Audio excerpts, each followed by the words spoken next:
এয়া ঘড়ীটোলৈ চাওকচোন 4:20 আৰু এয়া হৈছে ৰাতিপুৱা 4:20 4:20 যদিও দেখিছে আচলতে 4:10 হৈছে আৰু এয়া মই অফিচলৈ বুলি আহি আছোঁ আহি এয়া অফিচত লগ পালোহি আমাৰ দিবাকৰক তাৰো মৰ্ণিং ডিউটি আছিল গুড মৰ্ণিং দিবাকৰ মৰ্ণিং হাও ভিডিঅ' কৰি আছা কিমান সময়ত আহি পালা মই 4:10 মানত আহি পালোঁ 10 মান কি কবি আৰু প্ৰায় অফিচ আছে বুলি পেলাই জানানা মোৰ টোপনি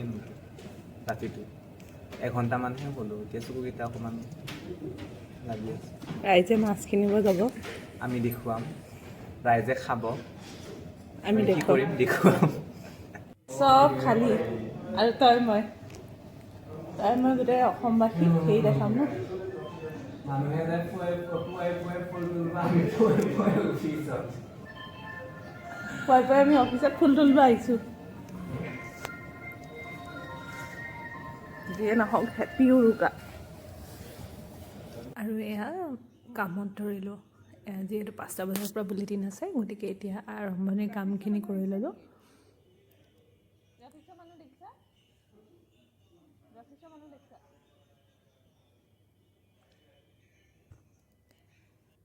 কাম কৰি থকাৰ মাজতে এয়া আমাক দিলেহি ব্ৰেকফাষ্ট আৰু এতিয়া ৰাতিপুৱা 9টা বাজিল আৰু 9টা বজাত এয়া আমি ওপৰত লৈ আহিছোঁ ব্ৰেকফাষ্ট কৰিবলৈ বাহিৰৰ পৰিৱেশটো চাওকচোন ইমান ধুনীয়াকৈ ৰ'দ ওলাইছে দেখি ভাল লাগি গৈছে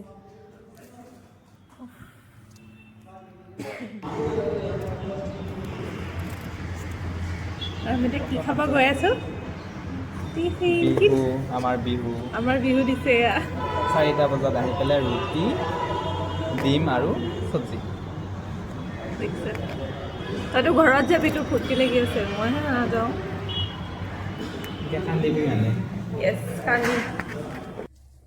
এয়া কেফেটেৰিয়ালৈ আহি পালোঁ আৰু দিবাকৰে ৰাতিপুৱাই একাপ গাখীৰ লৈ গাখীৰ চাহ বনাই আছে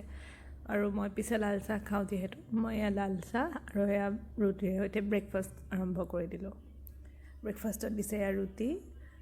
বুট আৰু আলুৰ চব্জি মানে ঘুগুনি আৰু তাৰ লগত দিছে এটা সিজোৱা কণী আৰু এয়া মই এতিয়া খাবলৈ ষ্টাৰ্ট কৰিলোঁ খাই ভালেই লাগিছিল বাৰু পিছে বিহুৰ দিনটোত যেতিয়া এনেকৈ ঘৰলৈ যাবলৈ নাপায় কাম কৰি থাকিব লাগে কিমান বেয়া লাগে সেয়া হয়তো আৰু বেলেগকৈ বুজাই নক'লেও হ'ব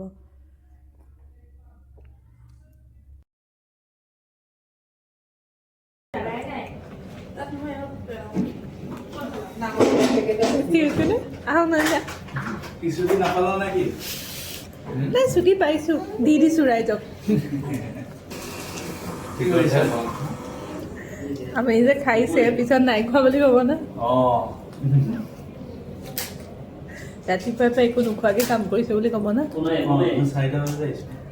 কেইটা আকৌ এবাৰ কেইটাত আহিছে আপুনি খালি যোৱাই নাই দিয়ক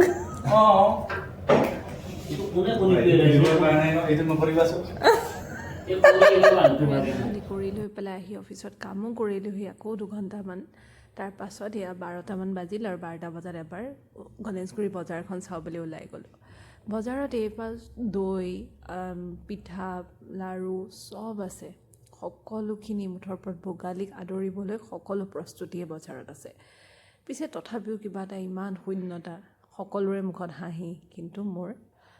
বাদ দিয়ক আৰু এয়া তাৰ পাছতে দেখিলোঁ এই মেজিটো দেখি অৱশ্যে মানে আচৰিতো লাগিছে আৰু গাঁৱৰ সেই মেজিবোৰলৈ মনত পৰিছে নৰা কাটি মেজি বনোৱাৰ দিনবোৰ কিমান যে ভাল লগা আছিল মই অৱশ্যে এবাৰ দুবাৰেই পাইছোঁ বাৰু কিন্তু তথাপিও ভাল লাগিছিলে সেইখিনি আৰু আজি এয়া মহানগৰীত মেজিৰ অৱস্থা বাকী যি কি নহওক আজিৰ দিনটো এতিয়া মোৰ এনেদৰেই গ'ল